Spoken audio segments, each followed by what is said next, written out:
Hello, and welcome to the Breaking Into Business podcast with M'Lisa Ellis. I'm your host, M'Lisa Ellis. I am so happy you are here to talk about the things we had to break out of in order to break into the businesses, tech companies, achievements, ideas, and innovation in general so that we can fulfill our purpose in this life. So thank you for joining me here today.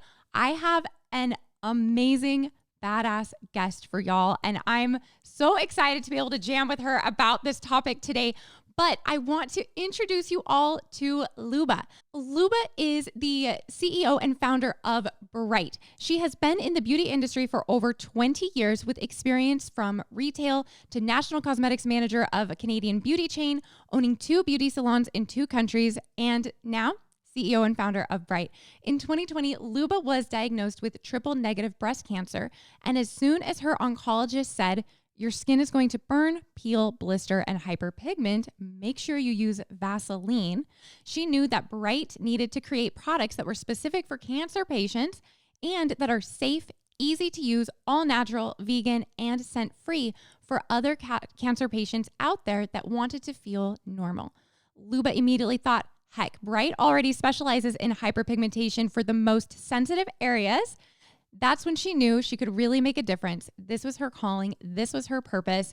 And Luba, I cannot wait to chat with you about this calling and this purpose and everything you're doing. Thank you for being here with us.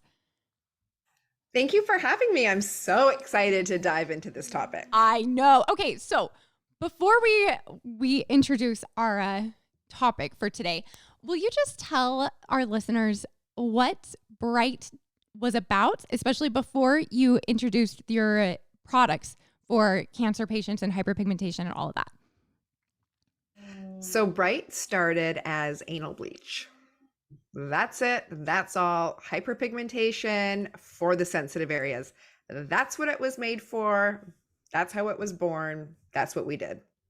Okay, so we're talking anal bleach, but I love this brand. So when you decided, all right, we're going to specialize in anal bleach, did you have any concerns about, oh my gosh, like, how do I brand this? How do I make this make sense to people? Like, talk us through your branding process when you realized that this was the initial calling of Bryght.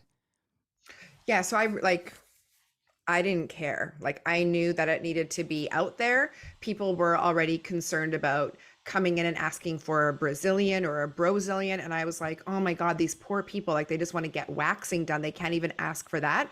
So I was like, I need to come up with a campaign that's very in your face, because if we could kind of make light of it and have fun with it and wear sassy t-shirts, then it opens up that conversation. It opens up that door, and it's much easier.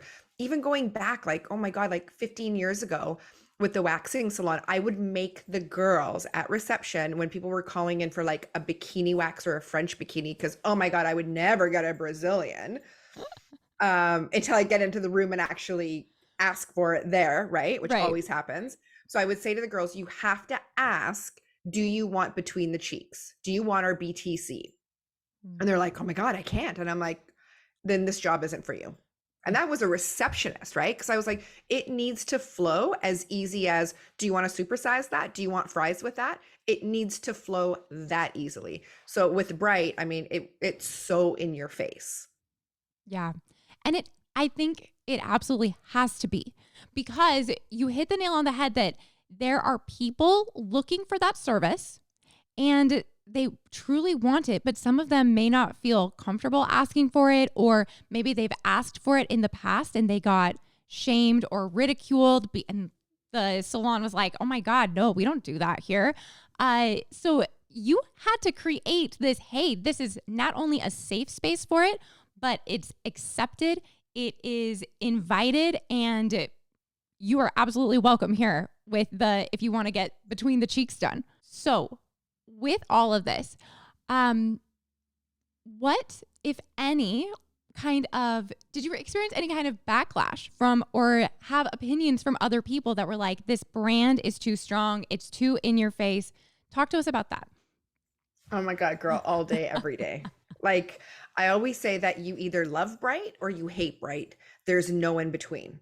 I was just talking to Danny, who's the show director at LNE from the Miami show. And I was like, Danny, tell me what they say. Like, tell me what the other vendors say when they call and they ask about us. And she's like, oh my God, Luba, like it's either they'll call and they'll say, is Bryght going to be at the show? And the first thing Danny says is, do you want to be next to them or do you want to be on the other side of the convention center? Like like we are too much. But isn't there like some saying out there? It's like all over TikTok right now. Like if I'm too much, then go someplace else. Or if I'm too much, then listen, like we're not doing anything where we're making you do anal bleach. We're not making you buy the product, but we have an option for people that want to have it done. If you don't like it, stay in your lane, go do your bikini waxes or whatever you want to do. But there's an option for everyone. Yeah. Okay. So this, where people either want to be right there with you or they want to be far away from you, that they're like, this is not for me. I don't want my, my team or whatever associated with this kind of brand. Does that ever, and I know for you, probably not, but for people on your team, does that ever ruffle feathers? Like, are there people who are uncomfortable with it and they have to get used to this idea of polarity inside of the brand? I think what happens is it ruins the vibe, Mm. right? Because we're like we meditate every morning before a show together as a group. We have a specific energy that we bring. So when people are attacking that energy and killing that vibe, that's what kind of starts to kind of like, you can just feel it. You can feel it at the booth. And it's my job to come back and be like, this is who we are. We're not going to be ashamed of it. We're not going to back down. We're not going to turn our music down. We're not going to stop our whistles and yelling anal bleach, and just kind of maintaining that energy. So I don't think the girls get like jaded by that. I just kind of feel, because it's such a different space to be in. Like you look across to another brand and they're polished and, clean and everything is very meticulous, and we're literally like gyrating on the floor, right? Like we're like down, like Cardi B's WAP, like whatever is going on, we're just doing our thing, and it's so foreign. And I think a lot of people don't have the experience of working for someone that allows that, right? So I think they're kind of always just turning, being like, oh my God, is Luba okay with this? Because no one else really would be okay with it. Yeah. Right. I mean, you really have created a brand, especially inside of the spa industry. You've created a brand that is so unique, and it is very different. I mean, when you look at Bryght and the images that y'all use and the problems that you solve and the things that you talk about compared to other waxing brand and skincare brands and everything, it is like a night and day.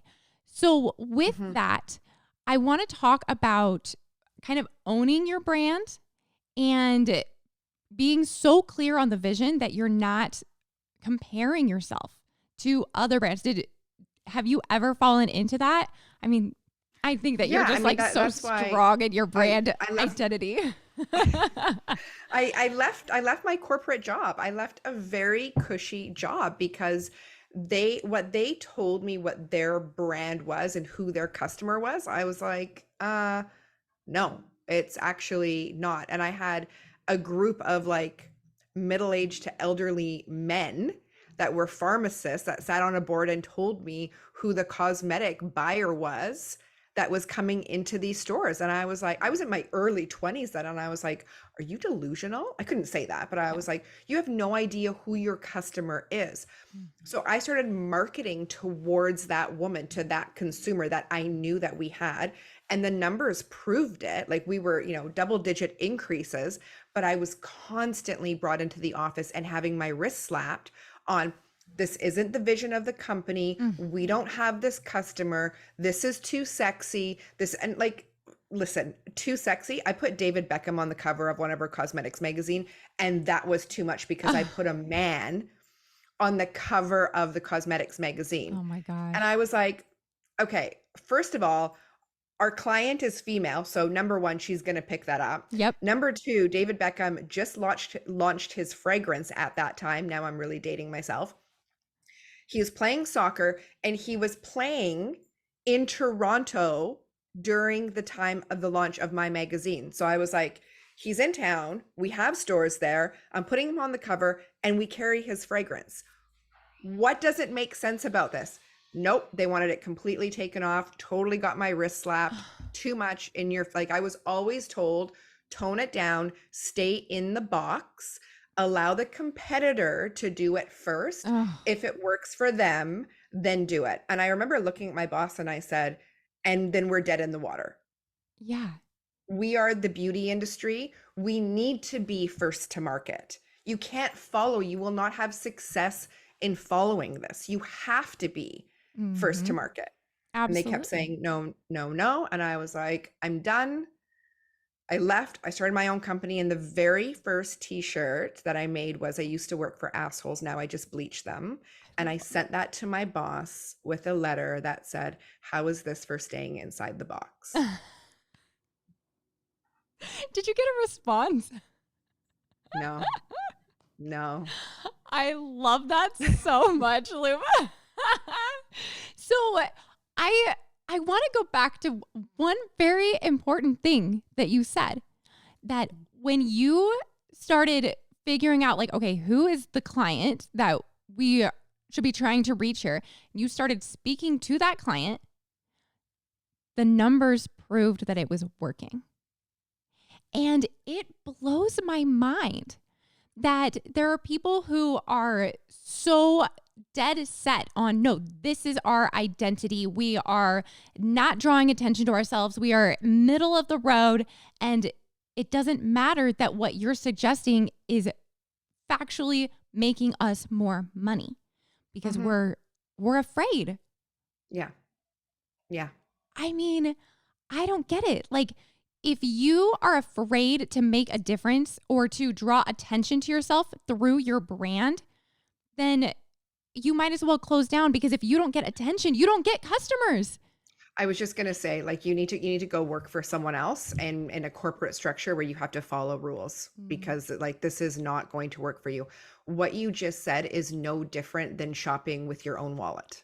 Mm-hmm. They don't have the money to spend. No, girl, you don't have the money to spend. We don't have those customers. Yes, you do. You just haven't offered the service in order for them to come in. Right. I mean, I had a salon in Vancouver, British Columbia, very conservative here, right? And we did more anal bleaching in Vancouver than we did in Las Vegas. Amazing. Yeah. Like Yeah. it's insane.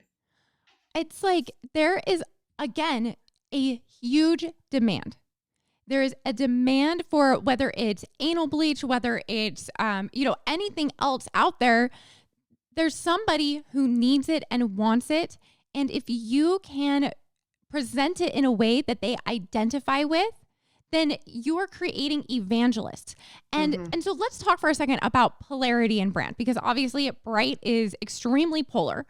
And Hmm. what have been the benefits of being so polar? Just transparency and honesty. Mhm. Like I think when you're so open and transparent, like there's just nothing to ever go back on or be worried about. Like everything we do is fully transparent. Everything from like listing our ingredients to talking about the ads that we do to talking about, the stories that we've had with customers or whatever. Everything we do is just it's out there. It's very black and white. Mhm.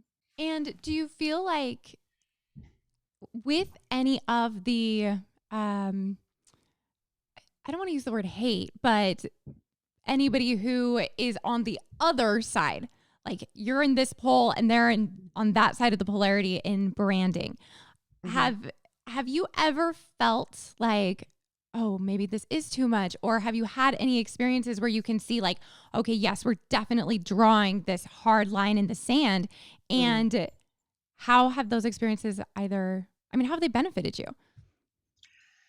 So when I opened up in Vegas, so remember I already had a salon in Vancouver, Canada for 2 years. We were already doing anal bleaching. When I opened up in Vegas, I had protesters outside of my business before I even opened because they were so offended with anal bleach. Oh So my God. those of you who don't know, outside of the Vegas Strip is a whole different community and it's very religious. Mm. So my mind was blown. We were kicked out of hotels with our shirts on. And we were just like patrons of the hotel. We were kicked out of gyms. We were not wanted. People did not want. I'm trying to open up my business in a recession as a foreigner, as Mm-hmm. an immigrant to the country. So I had so much pushback, but I've always come from a place of just, I don't know, my friends call me crazy, but I've believed in all the things that I believe in, so specifically the brand, that I just don't give a shit. Like it's just going to work. There's not even an option of failure. I know people want it because I sat at my front desk for 2 years in each business working as the receptionist. I talked to people, I did my research, I saw the numbers once I brought it in and started doing it.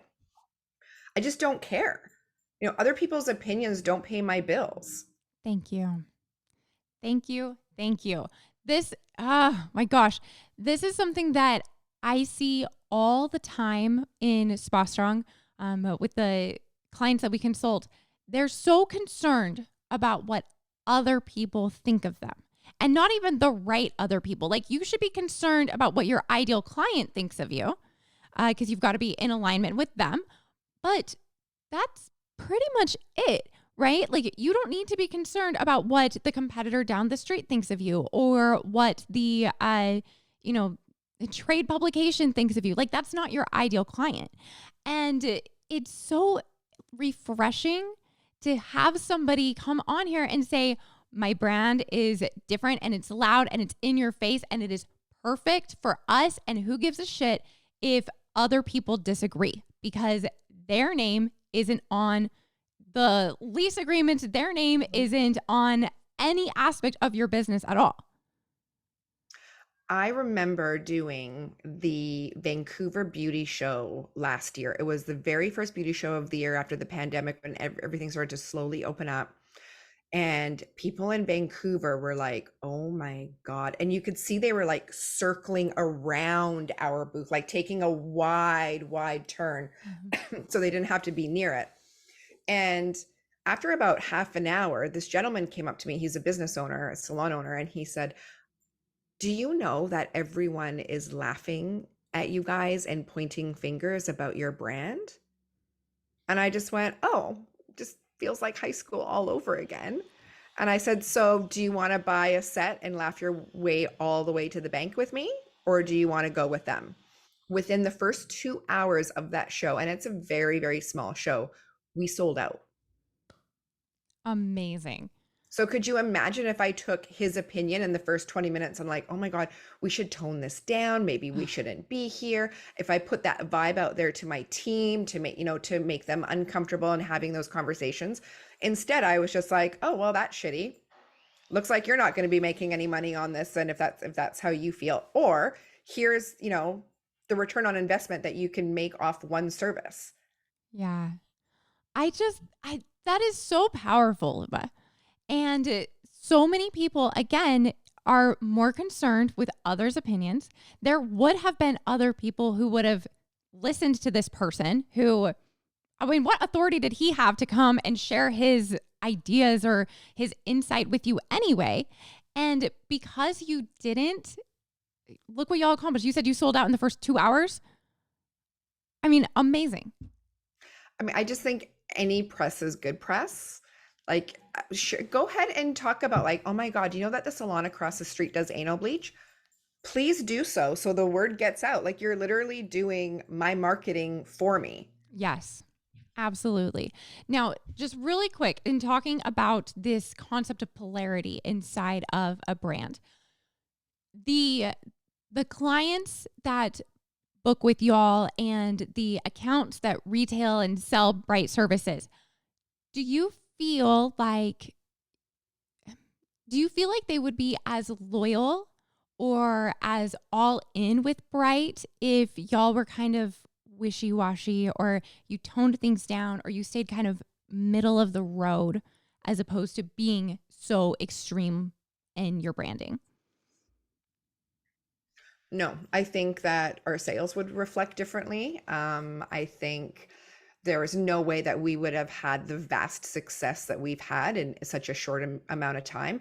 And there's no way that we would have the clients that we have. And this is a big part of it. Like, stop trying to make your C clients into A clients. That takes 80% of your work. Take your B clients and then give them the tools they need to become an A client. We had people that missed out on our training in New York. So they flew to Miami for our training because we didn't let them in our class because they were 7 minutes late. Once class starts, the doors are closed. We do not open them for latecomers. They flew to another state to see us. Those are the customers that we have. I don't want to deal with wishy-washy clients. You either love us or you hate us. But in being so forward and doing what we're doing, those are the types of people that we have. Yeah. You are attracting higher quality clients because they are all in. Because your brand is so strong that they can easily identify, like, this is what this is about and this is how it relates to me and either what I want for myself or for my business. And so you have a much stronger connection because they relate and they feel it and they love what you've created with that brand. We have a video that we did in West Palm. So West Palm, we were not well received by the attendees at all. So my videographer was like, "Oh my God, there's nothing to film here." And I'm like, "There is everything to film here." I'm like, I want you to film reactions, how people were disgusted by us. And I put it out there on our social media. Like, I showed people what people thought of us. And a lot of, brands would be like, "Oh my God, I can't put it out there that this person doesn't like me, that they don't like the service." I was like, film it and post it. Yeah. And then the whole, like, Elena did an interview with me about it on, like, why are you doing this? And I was like, because we don't chase customers, we attract them. We've always been different. I've always been different. This is why I started my company. If you don't like it, move on. I'm right. Go buy a mask next door from the facial people and have a quiet, relaxing time. Like, I don't care. We're there to provide a service. It is what it is. We are who we are. I love that so much. We don't chase customers, we attract them. And everybody listening to this, if you are starting your business or your tech company or whatever it is that you're doing, if you have it already, but you are feeling like you don't have this strong brand, think about this. Who are the customers that you're trying to attract? It's too much work to go and try to convince people to like you. Find the ones that you can be aligned with and give them the brand that they need to be attracted to you. You're going to have much higher quality customers if you go that route, as opposed to, again, the middle of the road, playing it safe. Like, people can't relate to that. That doesn't draw them in. The polarity is what does. And you don't want that customer, right? Like, we've banned a handful of clients that have an issue with, maybe, they brought the product and they've got an issue with the branding, even though they can get all different types of branding that we have available to them. Or, they've just been rude to staff about something. And we just cancel their account. Yeah. You just can't buy from us anymore, because I won't let that toxicity and that negativity within my space and my group, because it filters down. Absolutely. It really does. And that, again, that takes a lot of confidence in what y'all are about to be willing to turn people away. And there are so many businesses out there that are just so desperate for any client that they'll take the low quality, the high quality, like anything in between, and create more work and difficulty for themselves and their staff. But y'all are just so clear on what you're about, who you're about, and you're perfectly fine walking away from those clients and that money. I'm not going to spend 80% of my time trying to make someone happy who just will never be happy. Yeah, absolutely. I love that. So amazing, Luba. Thank you for being here and sharing your experience in having such a strong, incredible brand. Where can people learn more from you?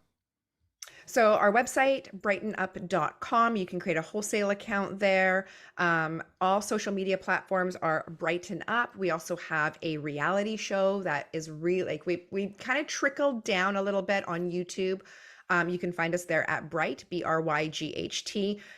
Everything will start to come to light and trickle down in January. I'm so excited for this. I cannot. So you can see all behind the scenes of everyone that hates us. I'm excited about this. This is amazing. So we will link all of this information in the episode notes. Luba, thank you so much again for being here with us today. And to all of you, thank you for joining us. And I will see you in the next episode.